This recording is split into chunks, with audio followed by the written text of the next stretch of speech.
अस्सलामुअलैकुम, कैसे हैं आप सब। उम्मीद करता हूं कि आप सब बिल्कुल ठीक होंगे।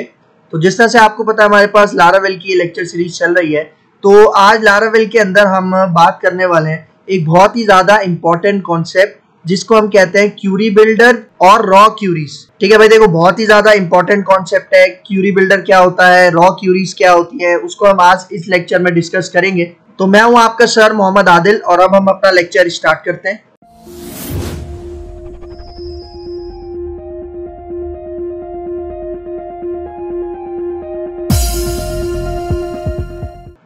तो भाई देखो, सबसे पहले तो ये समझो कि जो क्यूरी बिल्डर है और ये जो रॉ क्यूरीज का कॉन्सेप्ट है लारावेल में, ये हम यूज क्यों करते हैं। भाई ये हम यूज करते हैं डेटाबेस हैंडलिंग के लिए। ठीक है, मतलब अगर आपको डेटाबेस कनेक्टिविटी करनी है, डेटाबेस के साथ ऑपरेशंस परफॉर्म करने हैं, जिस तरह से CRUD ऑपरेशंस होते हैं और भी बहुत सारे ऑपरेशंस होते हैं, अगर आपने उसको परफॉर्म करना है तो उसके लिए हम क्यूरी बिल्डर का कॉन्सेप्ट या रॉ क्यूरीज का कॉन्सेप्ट यूज करते हैं। लेकिन भाई अगर मेरी प्लेलिस्ट लारावेल वाली प्लेलिस्ट अगर कोई शुरू से फॉलो कर रहा है तो डेटाबेस हैंडलिंग का काम तो हम ऑलरेडी कवर कर चुके हैं। और उस केस में हमने एक ORM यूज किया था जिसका क्या नाम था, एलोक्वेंट। तो एलोक्वेंट ORM को यूज करके भी हमने डेटाबेस हैंडलिंग की थी। लेकिन क्यूरी बिल्डर और रॉ क्यूरीज को यूज करके भी हम डेटाबेस हैंडलिंग परफॉर्म करते हैं। तो दोनों में डिफरेंस क्या है उसको भी हम इसी लेक्चर में कवर करेंगे। ठीक है, तो फिर आगे चलते हैं। तो देखो अब मैं आपको जरा यहाँ पे एक डायग्राम से समझाता हूँ, थोड़ा इसका बैकग्राउंड समझाता हूँ, फिर आएंगे इसके प्रैक्टिकल के ऊपर। तो यहाँ पे देखो हमें क्या करना है, डेटाबेस हैंडलिंग करनी है। ठीक है, देखो अब जब भी हमें डेटाबेस हैंडलिंग करनी होती है लारावेल के अंदर, या जब भी हमें database connectivity, database operations perform करने होते हैं, तो उसके लिए जो हम डेटाबेस हैंडलिंग करते हैं, तो डेटाबेस हैंडलिंग के अंदर हमारे पास दो चीजें आती हैं। सबसे पहली चीज आती है एलोक्वेंट ORM, जो कि हम अपने प्रीवियस वीडियोस के अंदर कवर कर चुके हैं। और फिर दूसरी चीज आती है आपके पास क्यूरी बिल्डर। मतलब देखो हम दोनों तरीकों से डेटाबेस हैंडलिंग कर सकते हैं, डेटाबेस ऑपरेशंस परफॉर्म कर सकते हैं। पहला तरीका कौन सा है, एलोक्वेंट ORM, जो कि एक ऑब्जेक्ट रिलेशनल मैपर है। और दूसरा है आपके पास क्यूरी बिल्डर। भाई देखो अगर किसी ने हमारा एलोक्वेंट ORM वाली वीडियोस नहीं देखी तो मैं रिकमेंड करूंगा कि पहले आप ये वाली वीडियोस देख लो, उसके बाद आप आओ क्यूरी बिल्डर के ऊपर, तो आपको और अच्छे से समझ में आएगा। और ये जो एलोक्वेंट ORM की वीडियोस है, इनका लिंक भी आपको डिस्क्रिप्शन में मिल जाएगा। ठीक है, तो ये पिक्चर अपने माइंड में रखना कि हमारे पास जब भी हम डेटाबेस हैंडलिंग करते हैं तो दो चीजों की मदद से कर सकते हैं लारावेल में। एक तो एलोक्वेंट ORM है और दूसरा क्यूरी बिल्डर है। तो देखो एक छोटा सा डिफरेंस मैं आपको यहाँ पे बताता जाता हूँ। भाई देखो एलोक्वेंट ORM के अंदर क्या होता था कि हम मॉडल क्लास बनाते थे और मॉडल क्लास के थ्रू हम मल्टीपल मेथड्स को परफॉर्म करके, मतलब मल्टीपल मेथड्स होते थे हमारे पास वहां पे डेटाबेस ऑपरेशंस परफॉर्म करने के लिए। लेकिन अगर मैं यहाँ पे बात करूं क्यूरी बिल्डर की, तो क्यूरी बिल्डर के अंदर हम क्या कर सकते हैं, हम अपनी क्वेरीज राइट कर सकते हैं। मतलब जो हमारे पास SQL क्वेरीज होती हैं वो हम टाइप कर सकते हैं खुद से। ठीक है, मतलब अगर किसी ने एलोक्वेंट ORM पढ़ा हुआ है तो उसको पता होगा कि ORM के अंदर, एलोक्वेंट के अंदर हम अपनी क्यूरीज राइट नहीं करते थे। लेकिन क्यूरी बिल्डर के अंदर क्या होता है, हम अपनी क्यूरीज, जो कॉम्प्लेक्स क्यूरीज हैं, जो बिजनेस लॉजिक से रिलेटेड हमारी क्यूरीज होती हैं, वो हम क्यूरी बिल्डर के थ्रू अप्लाई कर सकते हैं। तो एक तो छोटा सा ये डिफरेंस हो गया। फिर आगे चलते हैं।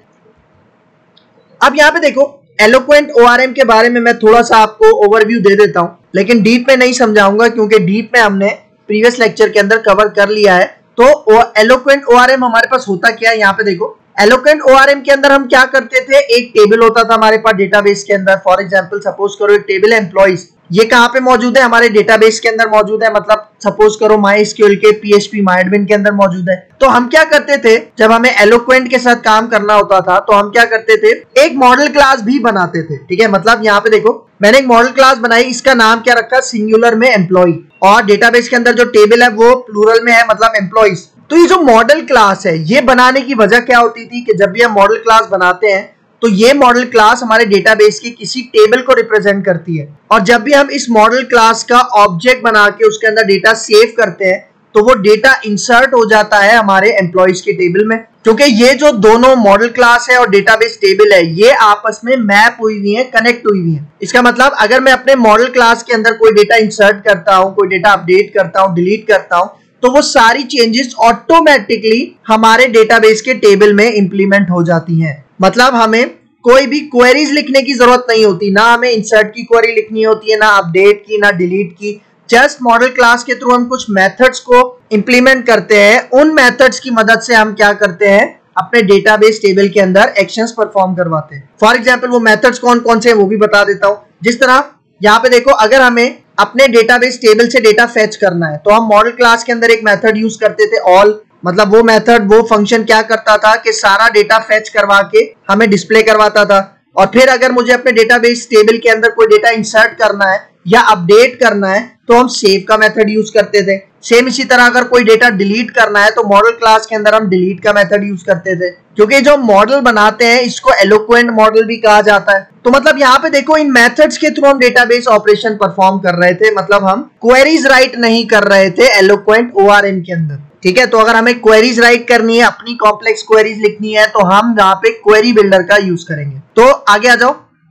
अब यहाँ पे देखो रॉ क्यूरीज के बारे में बता रहा है। तो सबसे पहले यहाँ पे देखो क्या कह रहा है, business logic is often complicated. मतलब जो हमारी बिजनेस लॉजिक्स होती है ना, मतलब बिजनेस लॉजिक से क्या मुराद है, जो हम अपनी क्वेरीज लिखते हैं ना according to the situation. For example मेरे पास एक बड़ा एक एप्लीकेशन है, वेब एप्लीकेशन है, जिसके अंदर बहुत सारे टेबल्स हैं और उन बहुत सारे टेबल्स के अंदर आपस में रिलेशनशिप भी है, और उसके अंदर जो मुझे डेटा गेट करना है वो मल्टीपल्स टेबल से गेट करना है, ज्वाइन लगा के डेटा गेट करना है। तो इस तरह की जब हम क्वेरी लिखते हैं तो वो क्वेरी एक तो बहुत बड़ी हो जाती है और वो कॉम्प्लेक्स भी हो जाती है। तो उस केस में हम एलोक्वेंट का यूज नहीं कर पाते, उस केस में हम यहाँ पे यूज करेंगे क्यूरी बिल्डर का, मतलब रॉ क्यूरीज का। तो यहाँ पे यही कह रहा है, business logic is often complicated because when we try to extract the data from multiple tables then we have to face lots of problems by using eloquent ORM. मतलब यहाँ पे क्या कह रहा है, अगर हम एलोक्वेंट को यूज कर रहे हैं और अगर हमें मल्टीपल टेबल से डेटा फेच करना है, एक्सट्रैक्ट करना है, तो उस केस में एलोक्वेंट ओआरएम अगर हम यूज करते हैं तो हमें बहुत सारी प्रॉब्लम्स को फेस करना पड़ता है। Because of this we often need to write our own SQL queries called as raw queries. मतलब इन्हीं प्रॉब्लम्स को मद्देनजर रखते हुए फिर हम क्या करते हैं, हम एलोक्वेंट का यूज नहीं करते, हम अपनी एसक्यूएल क्यूरीज को राइट करते हैं, जिसको रॉ क्यूरीज भी कहा जाता है। और वो जो हम रॉ क्यूरीज राइट करते हैं खुद से, उन्हीं को हम एग्जीक्यूट करवाते हैं। तो ये पॉइंट आपने याद रखना है। फिर आगे चलते हैं।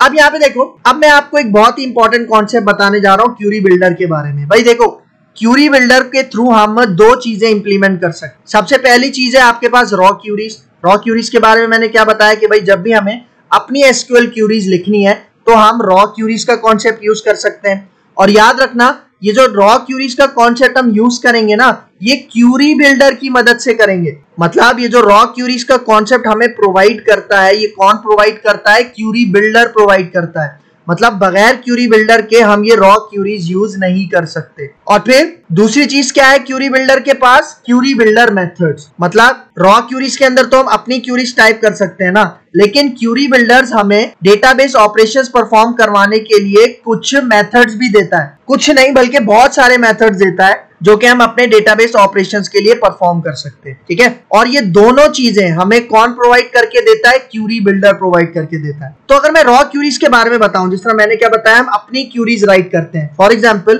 अगर मैं रॉ क्यूरीज को यूज कर रहा हूं तो मुझे क्यूरी लिखनी पड़ेगी सेलेक्ट की, इस तरह से जिस तरह से हम लिखते हैं select all from table.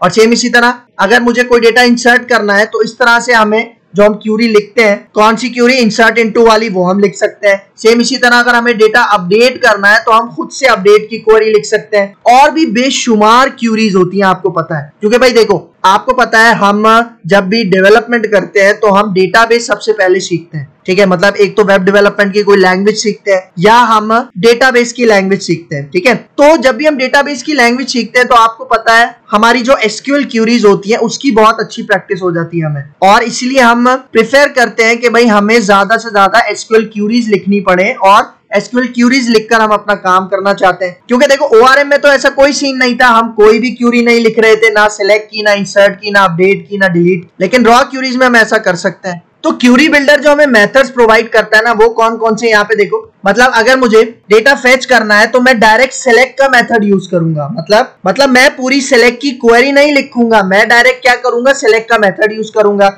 Same इसी तरह अगर मुझे डेटा इंसर्ट करना है तो मैं इंसर्ट का मेथड यूज करूंगा। मतलब मैं वहां पे इंसर्ट की पूरी क्वेरी नहीं लिखूंगा। फिर इसी तरह देखो अपडेट का मेथड है, डिलीट का मेथड है, ज्वाइन का मेथड है, वेयर का मेथड है, और भी बहुत सारे मेथड्स हैं जो हमें ये क्यूरी बिल्डर प्रोवाइड करता है। मतलब देखो दोनों में डिफरेंस क्या है, रॉ क्यूरीज में हम पूरी की पूरी क्वेरीज खुद से लिखेंगे। क्यूरी बिल्डर में हम क्या करेंगे, हम क्वेरीज नहीं लिखेंगे बल्कि इन्हीं मेथड्स को यूज करके हम डिफरेंट ऑपरेशंस परफॉर्म करवाएंगे अपने डेटाबेस के साथ। और ये दोनों जो कॉन्सेप्ट है, रॉ क्यूरीज और क्यूरी बिल्डर मेथड, ये कौन प्रोवाइड करता है हमें, क्यूरी बिल्डर प्रोवाइड करता है, जो कि एलोक्वेंट ओआरएम से डिफरेंट होता है। और इस लेक्चर के अंदर मैं आपको रॉ क्यूरीज के बारे में बताऊंगा और फिर नेक्स्ट लेक्चर के अंदर मैं आपको बताऊंगा कि हम क्यूरी बिल्डर मेथड्स के साथ किस तरह से काम करते हैं। ठीक है, तो भाई अभी तक अगर आपने मेरा चैनल सब्सक्राइब नहीं किया, बेल का आइकन प्रेस नहीं किया, तो मैं रिकमेंड करूंगा कि सबसे पहले ये काम कर लो, क्योंकि जो मैं चीजें बताने जा रहा हूं आपको वो बहुत ज्यादा इंपॉर्टेंट है एक लारावेल डेवलपर के लिए या एक पीएचपी डेवलपर के लिए। ठीक है, तो यहाँ पे आ जाओ। अब देखो, सबसे पहले स्टेप नंबर 1, लारावेल का हम प्रोजेक्ट बनाते हैं, सबको पता है किस तरह से बनाते हैं। तो प्रोजेक्ट बनाने के बाद आपको पता है कि उसके अंदर आपकी ENV फाइल होती है, जिसके अंदर हम क्या करते हैं, डेटाबेस की इंफॉर्मेशन सेटअप करते हैं। तो सबसे पहले मैं आ जाता हूं अपने विजुअल स्टूडियो कोड में। तो यहाँ पे देखो, यहाँ पे मैंने ऑलरेडी एक प्रोजेक्ट बनाया हुआ है, ठीक है, जिसका मैंने नाम क्या रखा है यहाँ पे, रॉ क्यूरीज, और इसी को मैंने ब्राउजर पे भी ओपन किया हुआ है। मैं आपको दिखा देता हूँ।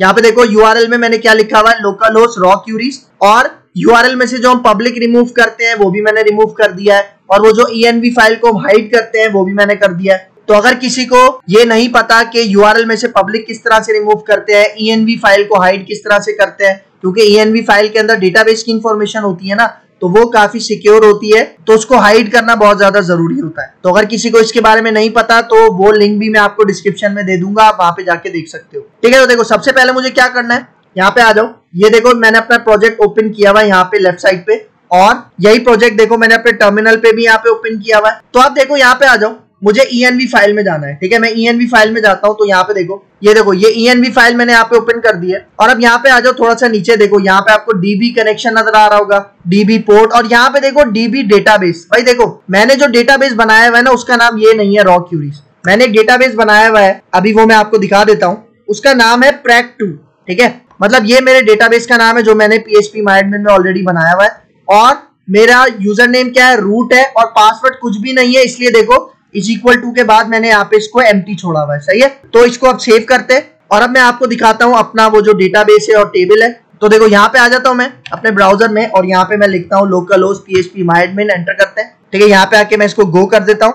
ठीक है, तो यहाँ पे देखो मैं लेफ्ट साइड पे आपको दिखाता हूँ, ये देखो आपको एक डेटाबेस नजर आ रहा होगा prac2। ठीक है, और इसके अंदर एक टेबल है जिसका नाम है एम्प्लॉइज, और मैं इसी टेबल के साथ काम करूंगा। ठीक है, देखो मैं इसके ऊपर क्लिक करता हूँ, ये देखो ये इस टेबल में कुछ रिकॉर्ड है, मतलब आप यहाँ पे देखो 5 कॉलम्स है, ID, नेम, जेंडर, एज और डेजिग्नेशन, और इसके अंदर तकरीबन कुछ रोज भी ऐड हुई हुई है। तो मैं इस डेटाबेस और इस टेबल को यूज करने वाला हूँ। ठीक है, फिर आगे चलते हैं। ये तो हमारा पहला स्टेप हो गया। पहला स्टेप में हमने क्या किया, अपनी ENV फाइल को कॉन्फ़िगर किया हमारी डेटाबेस डिटेल्स के साथ। फिर नेक्स्ट स्टेप, अब यहाँ पे देखो add this name space by using below line, मतलब देखो हमें एक नेम स्पेस ऐड करना है, और वो ये नेम स्पेस है, देखो आपको नजर आ रहा है। यूज तो आपके पास कीवर्ड है इंपोर्ट करने का, और यहाँ पे देखो इल्यूमिनेट सपोर्ट facats/db, देखो ये वाली क्लास है DB, बहुत ज्यादा इंपॉर्टेंट। मतलब इसी क्लास के थ्रू वो जो क्यूरी बिल्डर का जितना भी काम है, रॉ क्यूरीज का जितना भी काम है, वो हम करेंगे। तो ये क्लास इस नेम स्पेस में मौजूद है, इसलिए ये लाइन आपको आपके कंट्रोलर के अंदर लाजमी ऐड करनी है। तो अगर आप यहाँ पे आओ, अभी मैं जाता हूँ यहाँ पे देखो अपने ऐप के फोल्डर में जाता हूँ। ठीक है, और ऐप के अंदर यहाँ पे देखो HTTP में चलते हैं, और इसके अंदर देखो कंट्रोलर है, यहाँ पे आते हैं। तो देखो अभी मैंने यहाँ पे कोई भी कंट्रोलर नहीं बनाया हुआ, तो सबसे पहले मैं एक कंट्रोलर बना लेता हूँ। तो कंट्रोलर बनाने की क्या कमांड है, PHP artisan मेक कंट्रोलर। ठीक है, और मैं अपने कंट्रोलर का नाम यहाँ पे रख रहा हूँ होम कंट्रोलर। सही है, तो ये कमांड है कंट्रोलर बनाने की, एंटर करते हैं। तो ये देखो मैसेज क्या आ रहा है, कंट्रोलर क्रिएटेड सक्सेसफुली। और अगर आप लेफ्ट साइड पे यहाँ पे देखो, ये होम कंट्रोलर हमारे पास आ गया। इसको डबल क्लिक करके हम यहाँ पे ओपन कर लेते हैं। तो ये देखो अभी आपको ये टॉप पे नजर आ रहा है ना, ये देखो एक नेम स्पेस यहाँ पे ऐड हुआ हुआ है, लेकिन मुझे यहाँ पे ये वाला नेम स्पेस ऐड करना है, क्योंकि मैं क्यूरी बिल्डर यूज करना चाह रहा हूँ, तो मुझे ये ऐड करना है। तो यहाँ पे देखो मैं ये वाला पोर्शन यहाँ पे कॉपी करता हूँ, और इसी के नीचे जहाँ पे ये रिक्वेस्ट देखो ऐड हुआ हुआ है, इसी के नीचे इल्यूमिनेट, और फिर यहाँ पे देखो सपोर्ट facats। ठीक है, तो इस तरह से हम लिख देते हैं सपोर्ट facats, और उसके बाद आपके पास क्या है /db। सही है, क्योंकि अगर आप ये नेम स्पेस ऐड नहीं करोगे तो ये DB वाली क्लास आप कभी भी यूज नहीं कर पाओगे। ठीक है, तो ये मैंने लाइन कहाँ ऐड की, अपने कंट्रोलर में। फिर देखो अब यहाँ पे क्या कह रहा है, we have to use DB class which is present in above name space, मतलब ये DB क्लास इस नेम स्पेस के अंदर मौजूद है, इसलिए इस नेम स्पेस को यूज करना, इंपोर्ट करना लाजमी है। फिर यहाँ पे देखो क्या कह रहा है, because DB class provides features of query builder raw queries. मतलब यहाँ पे यही कह रहा है, ये जो डीबी क्लास है जिसके लिए नेम स्पेस ऐड किया है, यही हमें कौन से फीचर्स प्रोवाइड करते हैं, क्यूरी बिल्डर के और रॉ क्यूरीज के। ठीक है, तो फिर चलते हैं अपने नेक्स्ट स्टेप की तरफ।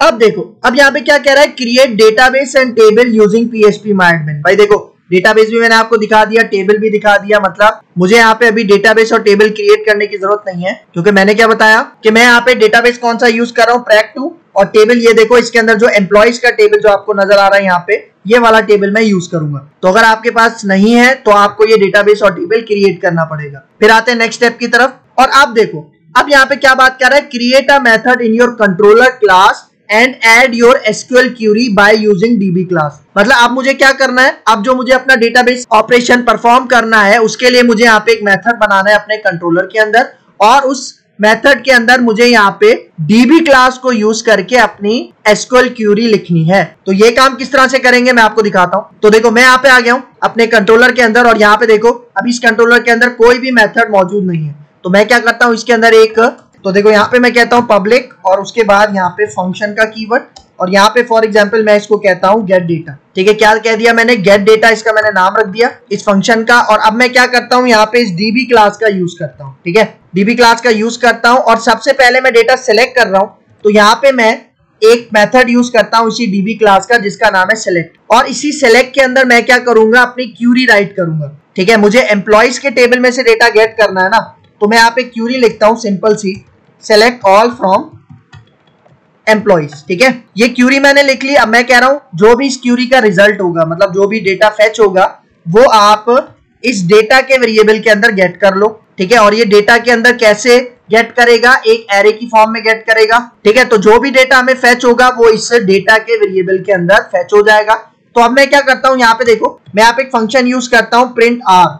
ठीक है, और प्रिंट आर के अंदर मैं यहाँ पे क्या करता हूँ, यही डेटा वाला वेरिएबल पास कर देता हूँ। तो प्रिंट आर हम कब यूज करते हैं, जब हमें एरे को प्रिंट करना हो, तो इसके अंदर मैंने क्या पास कर दिया, डेटा पास कर दिया। तो देखो, अब इस कंट्रोलर के इस एक्शन मेथड को कॉल करने के लिए मुझे क्या करना पड़ेगा, इसके लिए मुझे रूट लिखना पड़ेगा। तो रूट हम कहाँ पे लिखते हैं, यहाँ पे आ जाओ, हमारे एप्लीकेशन के अंदर एक फोल्डर होता है जिसका क्या नाम होता है, रूट्स, ये देखो, और इसके अंदर web.php इसके अंदर आ जाते हैं। तो अब यहाँ पे देखो मुझे एक रूट लिखना है। ठीक है, तो यहाँ देखो मैं कहता हूँ रूट, और गेट होगा ये, और मैं कहता हूं कि जब भी यूआरएल पे मैं ये लिखूंगा, क्या लिखूंगा, गेट डेटा। ठीक है, यूआरएल पे जब मैं गेट डेटा लिखूंगा तो कहां पे रिक्वेस्ट जानी चाहिए, रिक्वेस्ट जानी चाहिए, देखो ऐप के अंदर। ऐप के अंदर हमारे पास एक फोल्डर है HTTP का, HTTP के अंदर हमारे पास फोल्डर है कंट्रोलर्स का, और कंट्रोलर्स के अंदर हमने एक कंट्रोलर बनाया जिसका क्या नाम है, होम कंट्रोलर। और होम कंट्रोलर के अंदर एक मेथड मैंने बनाया, एक फंक्शन मैंने बनाया जिसका क्या नाम है, गेट डेटा। मतलब मैं कह रहा हूं जब भी मैं यूआरएल पे ये लिखूंगा गेट डेटा, तो रिक्वेस्ट कहां जाएगी, रिक्वेस्ट जाएगी इस होम कंट्रोलर के पास। और ये होम कंट्रोलर कहां पे मौजूद है, इस पाथ के ऊपर मौजूद है। और होम कंट्रोलर का कौन सा फंक्शन मैं चला रहा हूं, गेट डेटा। ठीक है, मैं आपको दिखा देता हूं, ये देखो, ये वाला फंक्शन मैं कॉल कर रहा हूं। जैसे ये वाला फंक्शन कॉल होगा तो जो हमारा एम्प्लॉइज का टेबल है उससे डेटा फेच होके डेटा के वेरिएबल में आएगा, और वो डेटा हमें यहाँ पे प्रिंट हो जाएगा। तो अब अगर मैं इसका रिजल्ट आपको दिखाऊं, ब्राउजर पे आते हैं। ठीक है, देखो ये हमारी एप्लीकेशन है। तो देखो रॉ क्यूरीज के बाद यहाँ पे मैं लिखता हूँ यूआरएल में गेट डेटा। ठीक है, देखो मैंने अपने यूआरएल में क्या लिख दिया, गेट डेटा, और आप एंटर करते हैं तो ये देखो, ये आपको डेटा नजर आ रहा है। भाई ये डेटा फेच करके ला रहा है लेकिन एरे की फॉर्म में। लेकिन इसको थोड़ा सा सेट करने के लिए, ब्यूटीफाई करने के लिए, यहाँ पे देखो ये जो प्रिंट आ रहे हैं ना, इससे पहले मैं एको करवा देता हूँ एक टैग। ठीक है, और वो कौन सा टैग है, प्री का टैग, मतलब प्री फॉर्मेटेड हो जाए ये। तो अब इसको सेव करते हैं, ब्राउजर पे आता हूँ, F5 करता हूँ, तो ये देखो अब आपको रिजल्ट नजर आ रहा है। देखो ये पहली रो है, असगर की पहली रो है, फिर दूसरी देखो अनमता है, फिर यहाँ पे देखो फरा है, फिर यहाँ पे देखो जैन है। ये डेटा कहाँ से आ रहा है, इस टेबल से आ रहा है। देखो मैं आपको टेबल दिखाता हूँ, देख रहे हो, असगर है, फिर अनमता है, फिर फरा है, फिर जैन है, सनाउल्लाह है। मतलब देखो ये सारा रिकॉर्ड यहाँ पे ये फेच करके आपको लाके दे रहा है। और ये जो डेटा मैंने फेच किया, ये मैंने अब एलोक्वेंट ORM के थ्रू फेच नहीं किया, बल्कि यहाँ पे ये मैंने अपनी रॉ क्यूरीज एंटर की हैं। ठीक है, तो देखो ये सिलेक्ट का काम तो हो गया। अब हम आते हैं, और ये वाला जो मैंने टेबल आपको दिखाया, कौन सा टेबल, ये वाला एम्प्लॉइज वाला जो टेबल मैंने आपको दिखाया, देखो इसमें अभी लास्ट रो कौन सी मौजूद है, आतिफ की। अब मैं इसके अंदर एक और रो इंसर्ट करूंगा। ठीक है, किस तरह से इंसर्ट करेंगे, यहाँ पे आ जाओ। यहाँ पे देखो मैं एक और पब्लिक फंक्शन बनाता हूँ। ठीक है, देखो मैं एक और पब्लिक फंक्शन बनाता हूँ, इसी को मैं कॉपी करता हूँ, ठीक है, यहाँ पे आता हूँ और अब मैं यहाँ पे कह देता हूँ इंसर्ट डेटा। ठीक है, इस फंक्शन का नाम क्या रखता हूँ, इंसर्ट डेटा। और अब यहाँ पे देखो मुझे चेंजिंग क्या करनी है, मुझे यहाँ पे सिलेक्ट मेथड को हटाना है और यहाँ पे मुझे यूज करना है इंसर्ट। क्या यूज कर लिया मैंने, इंसर्ट। और यहाँ पे देखो अब मैं इंसर्ट की क्यूरी लिखूंगा। ठीक है, मतलब जब भी इंसर्ट की क्यूरी लिखोगे तो इंसर्ट का मेथड यूज करना है। तो इंसर्ट की क्यूरी क्या होती है आपको पता है, इंसर्ट इनटू हमारे टेबल का क्या नाम है, एम्प्लॉइज। और फिर मैं यहाँ पे कहता हूँ मुझे कौन कौन से कॉलम पे डेटा इंसर्ट करना है, मुझे नेम पे इंसर्ट करना है, मुझे जेंडर के कॉलम में इंसर्ट करना है, फिर मुझे एज में इंसर्ट करना है और फिर मुझे डेजिग्नेशन में इंसर्ट करना है। मतलब देखो मैं 4 कॉलम्स पे डेटा इंसर्ट कर रहा हूँ। क्यों 4 कॉलम्स पे, क्योंकि आप देखो ये जो आईडी वाला कॉलम है ना, ये ऑटो इंक्रीमेंट है, मतलब इसमें वैल्यू ऑटो इंक्रीमेंट होके जाएगी, इसलिए मैं सिर्फ इन 4 कॉलम्स पे डेटा इंसर्ट कर रहा हूँ। ठीक है, और फिर यहाँ पे देखो, फिर यहाँ पे वैल्यूज का कीवर्ड आएगा और यहाँ पे देखो अब इसके अंदर मैं वैल्यूज पास कर देता हूँ। और देखो मैं यहाँ पे वैल्यूज कैसे पास करूंगा, देखो मैं यहाँ पे 4 दफा क्वेश्चन मार्क लगाता हूँ। ठीक है, कितनी दफा, 4 दफा। 4 दफा क्यों लगा रहा हूँ, क्योंकि मुझे 4 कॉलम्स पे डेटा इंसर्ट करना है ना। तो देखो वैल्यूज के अंदर मैंने 4 दफा क्वेश्चन मार्क लगा दिया। अब इन क्वेश्चन मार्क के अंदर डेटा कहां से आएगा, यहाँ पे देखो ये वाला जो मेथड है ना इंसर्ट, ये जो डीबी क्लास का मेथड है इंसर्ट। ठीक है, यहाँ पे देखो इसके पहले पैरामीटर में मैंने क्या पास कर दी, ये पूरी की पूरी क्वेरी पास कर दी। ठीक है, और अब देखो यहाँ पे मैं कॉमा लगाता हूँ। इस इंसर्ट मेथड के दूसरे पैरामीटर में मैं क्या पास करूंगा, यहाँ पे देखो मैंने एक स्क्वायर ब्रैकेट ओपन किया और यहाँ पे देखो मैं यहाँ पे पास करता हूँ, मैं कहता हूँ कि भाई जो नेम होगा वो होगा मुस्कान और फिर उसके बाद जो उसकी जेंडर होगी वो होगा फीमेल। ठीक है, और फिर जेंडर के बाद एज है, एज मैं यहाँ पे पास कर देता हूँ फॉर एग्जांपल 24 मैंने एज पास कर दी। और फिर डेजिग्नेशन है, डेजिग्नेशन में यहाँ पे इसको कह देता हूँ मैनेजर। तो यहाँ पे देखो मैंने डेटा इंसर्ट कैसे किया, पहले मैंने यहाँ पे क्वेश्चन मार्क पास कर दिए और फिर यहाँ पे देखो सेकंड आर्ग्यूमेंट में मैंने स्क्वायर ब्रैकेट ओपन किया और जो भी वैल्यूज थी वो मैंने यहाँ से कॉमा से सेपरेट करके डाल दी। मतलब ये जो मुस्कान है ये कहाँ पे जाएगा, ये पहले क्वेश्चन मार्क के अंदर फिल हो जाएगा, फिर जेंडर जो है फीमेल वो सेकंड पे चला जाएगा। ठीक है, इसी तरह एज है थर्ड पे चली जाएगी, डेजिग्नेशन आपके पास फोर्थ पे चला जाएगा।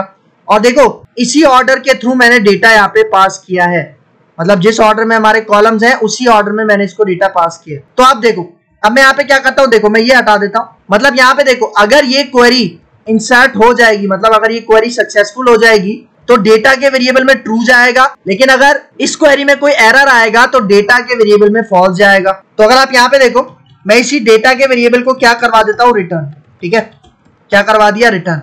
और अब इस मेथड को कॉल करने के लिए मुझे रूट लिखना है। तो देखो मैं आता हूँ अपनी web.php में और यहाँ पे देखो यही वाली लाइन मैं यहाँ पे, ठीक है, देखो इस रूट में मैं क्या चेंज करूंगा, देखो यहाँ पे मैं कहता हूँ कि भाई अब अगर मैं जब URL में इंसर्ट डेटा टाइप करूंगा तो रिक्वेस्ट कहां जानी चाहिए, होम कंट्रोलर के इंसर्ट डेटा वाला ये जो हमारे पास एक्शन मेथड है जो मैंने कंट्रोलर में बनाया है ये कॉल होना चाहिए। तो जब ये कॉल होगा, ठीक है, तो मतलब यहाँ पे क्या होगा, जितना भी इंसर्ट वाला काम है वो यहाँ पे इंप्लीमेंट हो जाएगा। ठीक है, तो अब यहाँ पे आते हैं ब्राउजर में और यहाँ पे देखो यहाँ चलते हैं और अब देखो गेट डेटा नहीं, अब मैं यहाँ पे इंसर्ट डेटा लिखूंगा। URL में मैं क्या लिखूंगा, इंसर्ट डेटा।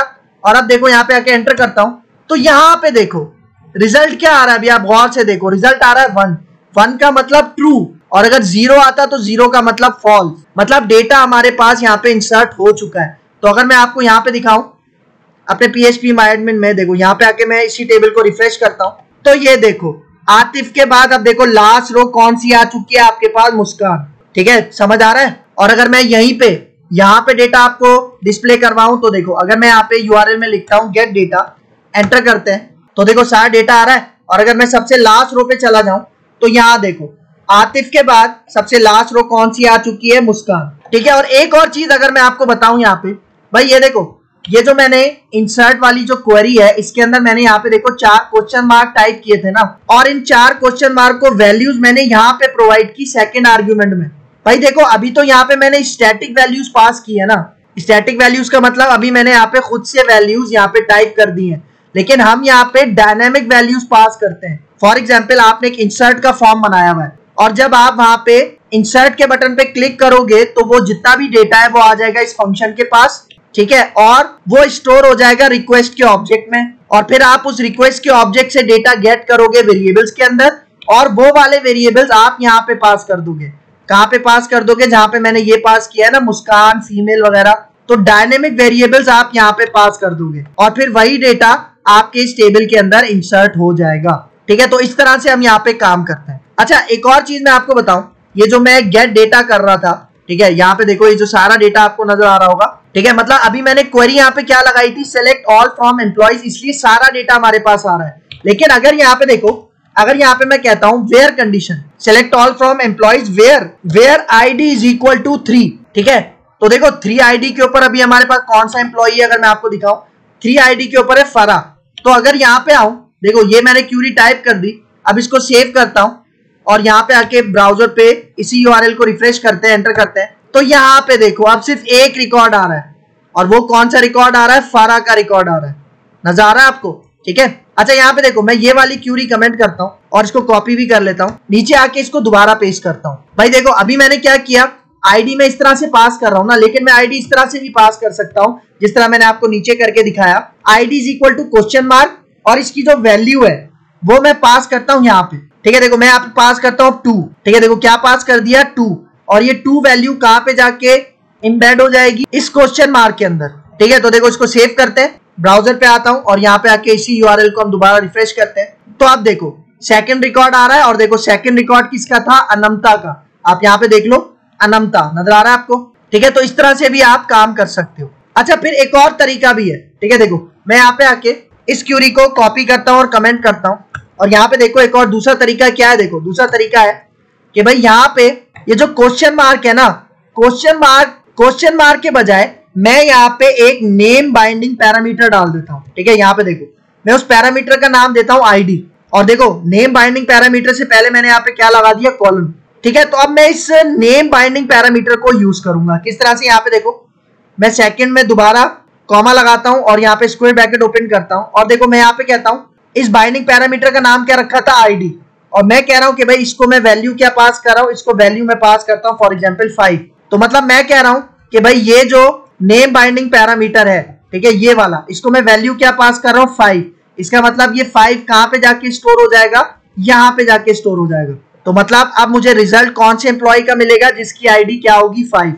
तो इसको सेव करते हैं, ब्राउजर पे आके इसको हम रिफ्रेश करते हैं, तो ये देखो 5 पे आपके पास कौन है, सनाउल्लाह, देखो नजर आ रहा है। और अगर आप यहाँ पे आ जाओ हमारे टेबल में, तो ये देखो 5 में आपको नजर आ रहा है सनाउल्लाह। ठीक है, तो मतलब देखो आप जब भी सेलेक्ट ऑपरेशन परफॉर्म करवाते हो, इंसर्ट, अपडेट या डिलीट, तो आप उसके अंदर ये क्वेश्चन मार्क भी यूज कर सकते हो और ये नेम बाइंडिंग पैरामीटर भी यूज कर सकते हो।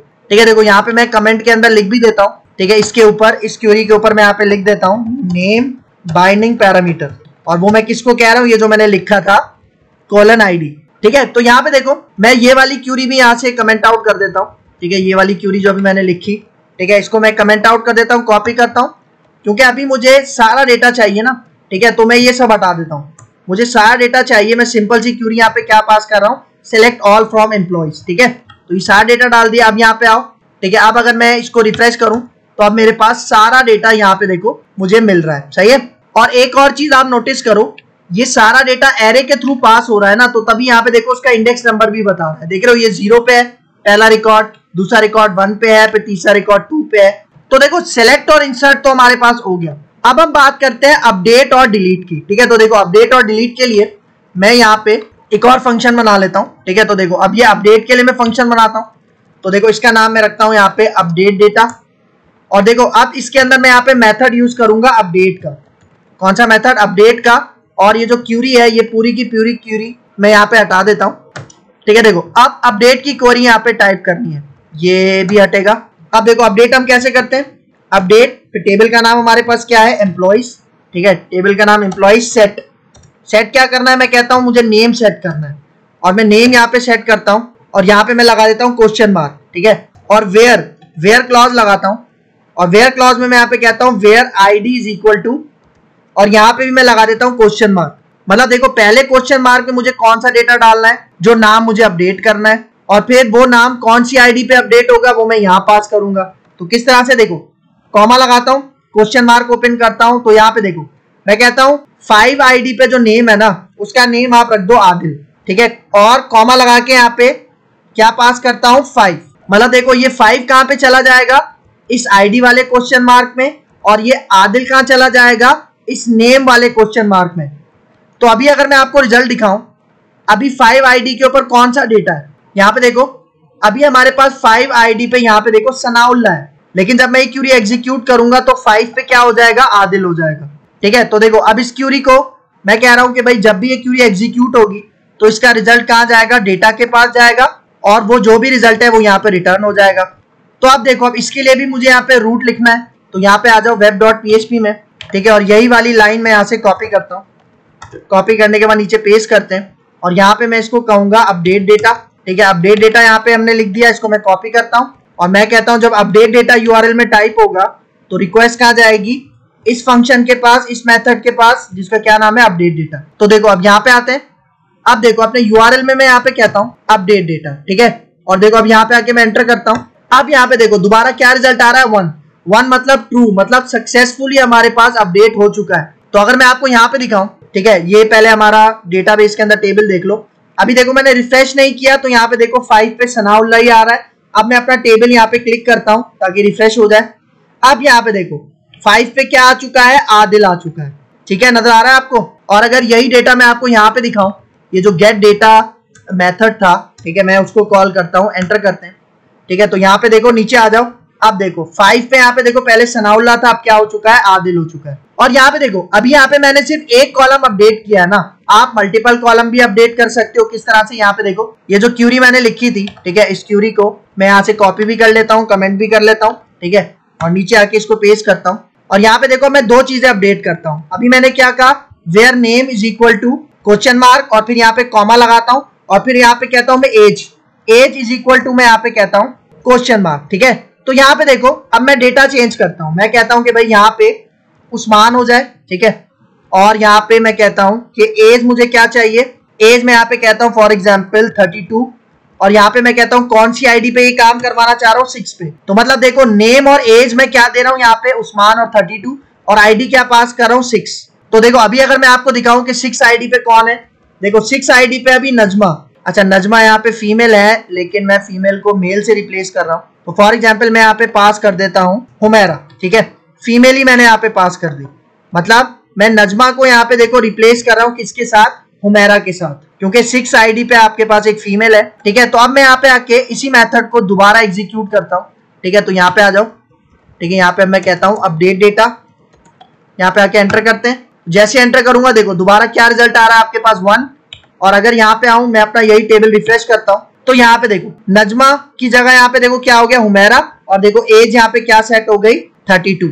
सही है, समझ में आ रहा है आपको। ठीक है, अब आते हैं, और अब हमारा जो लास्ट ऑपरेशन है वो है डिलीट। अब डिलीट की बात करते हैं। ठीक है, तो यहाँ पे मैं ये पूरा कॉपी करता हूँ, नीचे आके इसको पेस्ट करते हैं, और अब मैं यहाँ पे इसको कहता हूँ डिलीट डेटा। ठीक है, क्या पास कर दिया मैंने, डिलीट डेटा। और यहाँ पे देखो अपडेट की जगह मैं मेथड यूज करूंगा डिलीट, और ये जो पूरी की पूरी क्वेरी है इसको मैं यहाँ से हटाता हूँ, ये क्यूरी मैं यहाँ से हटाता हूँ। और यहाँ पे देखो अब मैं क्या कह रहा हूँ, delete from employees where ID is equal to, for example question mark डालता हूँ यहाँ पे, और कौन सी आईडी में डिलीट करवाना चाह रहा हूँ, मैं कह रहा हूँ फॉर एग्जाम्पल 7। मैं कह रहा हूँ 7 आईडी पे जो भी डेटा है वो क्या हो जाए, डिलीट हो जाए।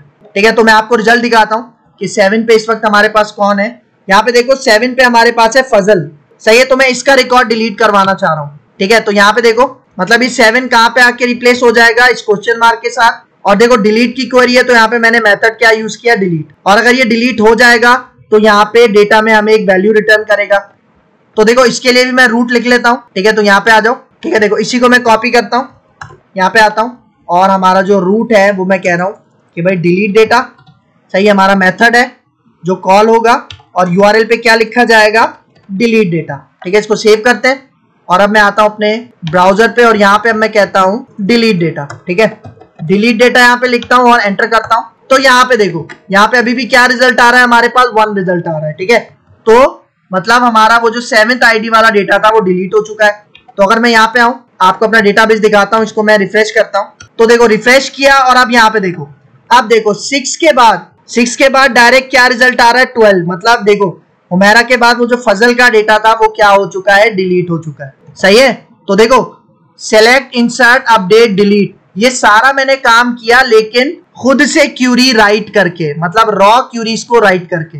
ठीक है, मतलब यहाँ पे देखो ये जो मैंने आपको कॉन्सेप्ट बताया था ना कि क्यूरी बिल्डर के अंदर दो कॉन्सेप्ट आते हैं, रॉ क्यूरीज जिसके अंदर हम अपनी रॉ क्यूरीज टाइप कर सकते हैं, और फिर क्यूरी बिल्डर मेथड्स। अभी तक देखो ये जो मैंने क्यूरी बिल्डर मेथड्स मैंने यूज नहीं किए, मतलब ये जो मैं मेथड यहाँ पे यूज कर रहा हूँ ना, डिलीट वगैरह, ठीक है, इसके अंदर मैं अपनी क्यूरीज राइट कर रहा हूँ। लेकिन नेक्स्ट लेक्चर के अंदर जब मैं ये वाले मेथड यूज करूंगा ना, तब मैं उसके अंदर ये पूरी क्यूरीज राइट नहीं करूंगा। ये दूसरा तरीका है, और उस दूसरे तरीके को क्या कहा जाता है, क्यूरी बिल्डर मेथड्स। मतलब रॉ क्यूरीज में हम क्यूरीज लिखते हैं, क्यूरी बिल्डर मेथड के अंदर हम ये वाली क्यूरीज नहीं लिखेंगे, जस्ट मेथड्स को यूज करके हम अपना काम करेंगे। तो ये मैं आपको बताऊंगा इंशाल्लाह नेक्स्ट लेक्चर में। तो ये था आज का हमारा important concept, query builder and raw queries. तो उम्मीद करता हूं आपको ये लेक्चर समझ में आया होगा। तो अगर आपको मेरी ये वीडियो पसंद आई है तो मेरा चैनल लाइक कीजिए, शेयर कीजिए, सब्सक्राइब कीजिए, और मुझे अपनी दुआ में याद रखिए। तो मिलते हैं इंशाल्लाह नेक्स्ट लेक्चर में, तब तक के लिए दीजिए इजाजत। अल्लाह हाफिज।